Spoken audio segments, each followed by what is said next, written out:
Lahat naman ata ng lalaki gusto ng mabait na babae. Pero yung kabaitan kasi ng babae ay nakadepende din sa mga nangyayari.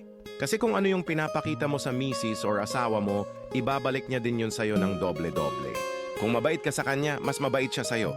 Kung sumusunod ka sa kanya, magkukusa din siyang gawin ang mga gusto mo. Kung hindi mo siya lolokohin, hindi mo rin siya makikitang nagloloko.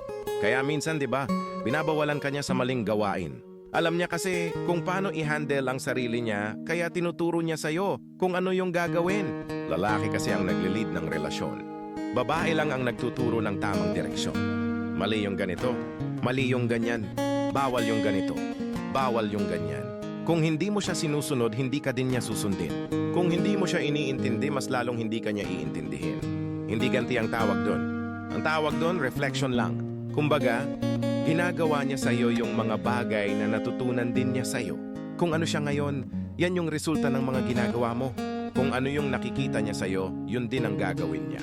Kaya kung gusto mo ng mabait na misis o asawa mo sa'yo, maging matino ka din mo ng mister o asawa.